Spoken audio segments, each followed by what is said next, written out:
तो कैसे आप लोग? बढ़िया। आपको बताया गया था SN1 अपक्रिया के बारे में ना।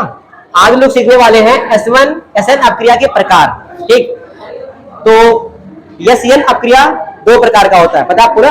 एक होता है SN1 अपक्रिया और एक होता है SN2 अपक्रिया। ठीक, पहले समझ लो कि SN1 और SN2 होता क्या है।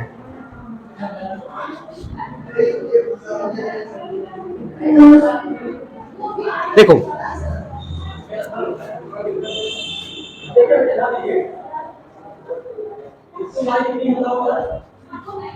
जो SN1 अपक्रिया होती है वो होती है दो स्टेम में, और जो SN2 अपक्रिया होती है वो होती है एक स्टेम में। इसकी जो कोटि होती है एक होती है और जो इसकी कोटि होती है वो दो होती है। ये कोटि का तात्पर्य क्या है? कोटि तो मैं आपको समझा दूं कि अगर A और B लिखा है और यहां क्या बनता है, कोई पदार्थ को उत्पाद लिख देते हैं, उत्पाद। तो अगर वह A या B इन दोनों में से किसी एक की सांद्रता पर अगर निर्भर करता है तो उसे हम, उसकी जो कोटि होगी एक होगी। अगर कोटि एक होगी तो उसे क्या बोलेंगे? SN1 अपक्रिया। समझे? फिर से समझिएगा कि A और B इन दोनों में से किसी एक की सांद्रता पर अगर निर्भर करता है तो उसे बोलने वाले हैं SN1 अपक्रिया। और अगर मान लीजिए A है और B है और यहां बनता है कि आपका उत्पाद, अगर ये A की सांद्रता और B की सांद्रता दोनों पर निर्भर करता है तो उसे क्या बोलेंगे हम लोग? SN2 अपक्रिया। जैसे मान लीजिए यहां पर एक चीज हम ऐसे लिखते हैं, अपक्रिया की जो दर होती है वो समानुपाती होती है किसके? वो समानुपाती होती है क्रियाधार के। क्रियाधार मतलब जो क्रिया कर रहा है। दरा सा ब्रेकर का मतलब क्या होता है पता हो? सांद्रता। तो अपक्रिया की जो दर होगी वो क्रियाधार के पर निर्भर करती है। यहां पर हम लिख सकते हैं अपक्रिया की दर जो होती है समानुपाती होती है R बॉन्ड X, क्योंकि हम यही तो सीख रहे हैं, इस पर निर्भर करती है। ठीक, इसकी सांद्रता पर निर्भर करती है। लेकिन अगर यहां की बात किया जाए तो यहां पर जो अपक्रिया की दर होती है, अपक्रिया की जो दर होती है वो समानुपाती होती है, जान दो किसके? क्रियाधार और न्यूक्लियोफिलिक के, ये दोनों पर निर्भर करता है। अगर दोनों पर निर्भर करेगा तो उसकी कोटि दो होगी, और अगर एक पर निर्भर करेगा तो कोटि क्या होगी? एक। यानी इसकी जो कोटि होती है, कोटि, इसकी कोटि होगी एक और उसकी जो कोटि होगी वो होगी दो। अगर कोटि एक है तो SN1 अपक्रिया, अगर कोटि दो है तो SN2 अपक्रिया।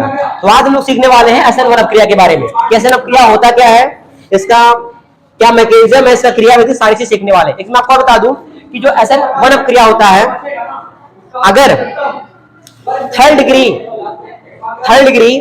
एल्किल हाइलाइड है, अगर थर्ड डिग्री एल्किल हाइलाइड है तो SN1 अपक्रिया होगा। अगर फर्स्ट डिग्री एल्किल हाइलाइड है तो SN2 अपक्रिया होगा। थोड़ा सा आपको कंफ्यूजन हो रहा होगा कि ये SN1 अपक्रिया SN2 अपक्रिया होता क्या है।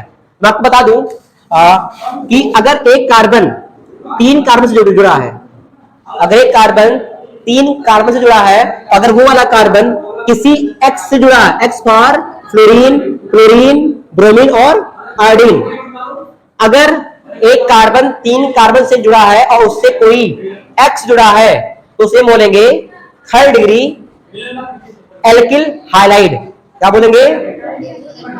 और अगर एक कार्बन केवल एक ही कार्बन से जुड़ा हो और वो वाला कार्बन किसी X से जुड़ा हो तो उसे बोलेंगे, इस वाले कार्बन को बोलेंगे फर्स्ट डिग्री कार्बन। तो अगर थर्ड डिग्री कार्बन है एकलव्य तो याद रखिएगा SN1 अपक्रिया होगी, और अगर फर्स्ट डिग्री कार्बन है तो SN2 अपक्रिया। थर्ड डिग्री के लिए SN1 और फर्स्ट डिग्री के लिए SN2 अपक्रिया होगी। समझे बात? समझ? हाँ, सेकंड डिग्री के लिए आपका SN1 अपक्रिया और SN2 अपक्रिया किसी के थ्रू आप जा सकते हो, हालांकि SN1 अपक्रिया ज्यादा फेवरेबल है इसके लिए। ठीक है, मेरी बातों को समझ पाए आप लोग? तो हम लोग को समझना है SN1 अपक्रिया के बारे में, SN2 अपक्रिया के बारे में। SN1 अपक्रिया SN2 अपक्रिया बहुत ही इंपॉर्टेंट है, एग्जाम में इसके बारे में आता भी है। तो इसका जो बेस है आपने सीख लिया होगा SN1 क्रिया क्या होता है कि ये केवल केवल क्रियाधार पर निर्भर करता है, और जो SN2 क्रिया होता है वो क्रियाधार और न्यूक्लियोफिलिक दोनों पर। न्यूक्लियोफिलिक क्या होता है आपको पता है? न्यूक्लियोफिलिक होता है OH माइनस या फिर Cl माइनस। क्या ये दो ही होते हैं? नहीं, और भी हो सकते हैं। न्यूक्लियोफिलिक वो होता है जिसके पास इलेक्ट्रॉन की अधिकता होती है। क्या होती है? जिसके पास इलेक्ट्रॉन्स की अधिकता होती है उसे हम लोग उसे हम न्यूक्लियोफिलिक बोलते हैं। बात समझ गए ना? चलिए, ये चीज हम लोग को सीखना है। कोटि अगर एक होगी तो, कोटि दो होगी तो, अच्छा कोटि एक और दो क्यों बोला गया आपको मालूम चला? दो इसलिए बोला गया क्योंकि क्रियाधार और न्यूक्लियोफिलिक दोनों पर निर्भर करता है, तो दो, और इस पर केवल क्रियाधार इसलिए 1। बात समझ गए ना? चलिए, तो हम सीखने वाले हैं ऐसा मोनोप क्रिया के बारे में। इसको बंद कर दो, फिर मैं लिखवा दूं। समझ गए ना? हाँ, अभी मैं आपको सिखाऊंगा कि लिखवा दूंगा उसके बाद, ठीक है? बढ़िया से हेडिंग कीजिए आप लोग।